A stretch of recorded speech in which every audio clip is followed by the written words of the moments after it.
my guest is not only a very funny comedian, but he has been voted by Playboy magazine as one of the 10 sexiest comics in America. I'm so embarrassed. Paul Provenza, tell me something. Are you really embarrassed, or are you playing that, or are you very proud? Because you are really a very good-looking guy. If I were proud, I would have been in the center with everything hanging out. No, I'm embarrassed. So they didn't put you, you mean they offered you to be in the center? No. They bandied that idea about for about a second, and then I told them I was really a small Korean woman, so that idea was totally nixed. But no, I didn't get that one, but don't worry about that. I don't get most of these jokes. I don't get most of the sex stuff. Oh, I hear that you said something very funny, something that I do get. What did you say about you are with a woman who what? It's just very intimidating to be with a woman who could say orgasm and penis in the same room with my mother. That's it's a frightening concept. So you go like this? Now, they have voted you the sexiest comedian, right? One of the, how many? I don't know. 10 or whatever. I think there are only 14 to begin with, so I don't know. Now, let's agree, you and me, Paul, that you are sexy, okay? All right, for argument's sake. If I say that, for argument's sake. I want to throw you down and have my way with you. Sorry. Right here on the show now, afterwards. I got carried. When we go back there, all right? That's the best offer I've had today, Paul. I want you to know that. Luckily, we don't have cable at home. My husband can't see that. Yeah. Tell me, what happened when you were young? What happened when I was young? Were you sexy? Not to my knowledge. No, it was very... Did they think that you were cute? No, I was a total geek. Yeah, really. Geek? What's a geek? What's a geek? Yeah. Most of your staff, actually, really, if I may be so bold. Yeah. No, later on, I'm going to go to a dictionary. You know what a nerd is? A nerd, I know a little bit. A geek is a nerd? No, or a nerd is a geek? A geek is a guy a nerd would make fun of. I see. It's bad. It's a bad thing. It's bad. You okay, tell me about you when you were growing up. Oh, short pants, you know, way too short, where the socks are here and the pants are here, you know, and don't, you don't know undress about it, anymore. You know? Just like this. And the glasses with the big hunk of Scotch tape. Yes. What did the kids call you? This is cable, and I can't even say, actually. Don't say it. It's bad news, yeah. All right, don't say it.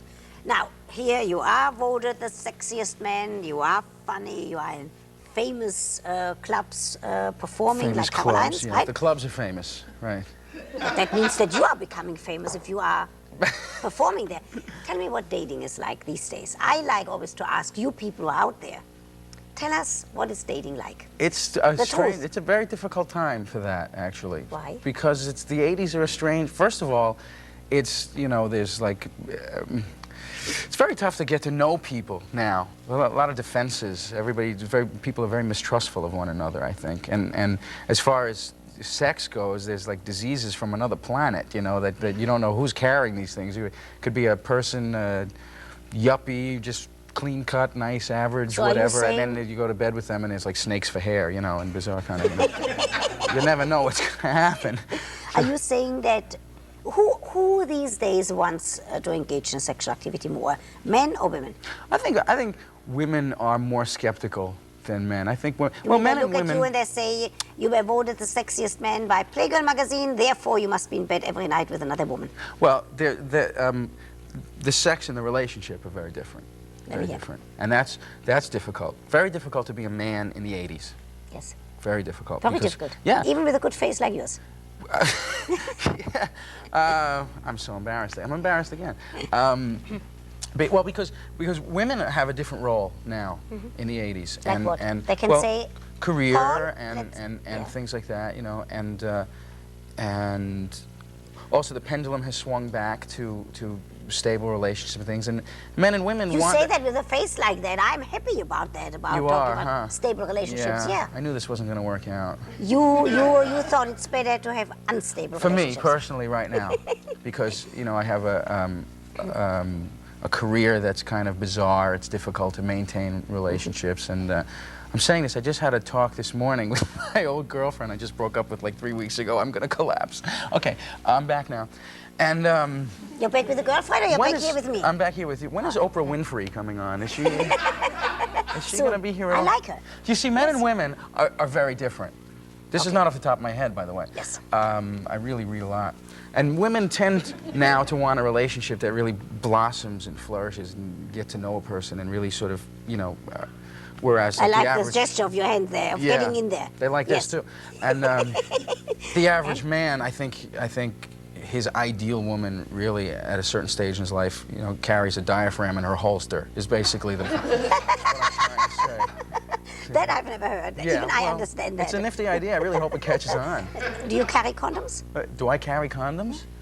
If No. she carries diaphragms, then you ought to carry condoms in case she doesn't have the diaphragm. You're Yeah. absolutely right. Okay, tell me something. Paul, you grew up in the Bronx. I keep changing them, the condoms. I The keep condoms. loose change in them. Yes? Yeah, subway Different tokens. colors. Paul, you grew up in the Bronx, and Yeah. you grew up with some tough guys. Yeah. What are they going to think seeing you right here on my show? What are they thinking about you? I have no answer for that, actually. I think a lot of them are living vicariously. Through you. Yeah. Which Yeah. means they think that- it's a very glamorous thing, you know, to be here with Dr. Ruth. Come on. And you don't think so? I do think so. Oh, I should hope so. Sure. But I can do it, and they can't. And so, you know, I'm getting back at them. Why, were they really tough with you when you were growing up? Yeah, it was, and that's that where true? I think that's where my sense of humor came from. Just a defense mechanism, a way to, because you know, if you can keep them laughing, they can't hit as hard. They're a little tired, or you know, so they can't hit you as hard. Now, I understand that you said that dating these days is difficult, but after all, you do date because you just had a girlfriend that you ended the relationship with. Right. What is... She's gonna kill me when she sees this. I can't begin to describe it. Do you date No, women go ahead, bury of the- me. Huh? No, I thought the relationship is ended, otherwise I wouldn't You're say right, something the hell like with this. her. No. If you're starting again, I'll wipe it off. Okay. Do you date women of your age, of the same age? Now that's a real problem for me because I'm 29. Yes. When I date women my age, you can hear the biological clock ticking. Even when she doesn't say a word. It's like a bomb in the room somewhere. You want to put her in water just to diffuse So the she, thing. right, she It's a just looks very at you and she said, I frightening want this wedding band. Yeah, I it's- want little Pauls. It's Is that- very scary, you know. The women around the age of 30, they start to feel, even though it's not necessarily true, I understand, they start to feel that kind of pressure, you know, and that's scary. So Will you ever get married? eventually, yeah. But then the difficult thing is, so I'll see women who are younger who maybe are at the point that I'm at with relationships. A younger woman would be at, but I it's hope like not really under young. the age of 20. It's tough because what do you say to really young women? It's, you know, have you colored any good books lately? You know, I don't know what really. There's not much to say to a person who was born after the Beatles broke up. It's really very difficult. And it's a real problem. Why they tell I'm in me... a decided minority, you know, being 29 and not wanting to settle down right now. Yes, all right. Luckily for all of us that there are plenty of people who want to settle down, right? Why do you keep fighting me on this? What are you getting at? What are they telling me that you never wear anything that's made of virgin wool? Because of the name? Yeah. Why? Who wants a sweater made out of wool that wasn't even good looking to another sheep? That I find funny. I'm glad. That's funny. Now, talking about virgins, the woman that you're going to go with, This is my first time Paul. talking about virgins. the woman that you're going to go with, does she have to be a virgin? No, she doesn't have to be a virgin. So it's all right if She some better other not be a man virgin. found her attractive, not like the sheep. Not like the sheep, no. Yeah, She no. doesn't have to be a You virgin? don't know. I don't want to get involved with a virgin, No? please. No, because that talk about bonding.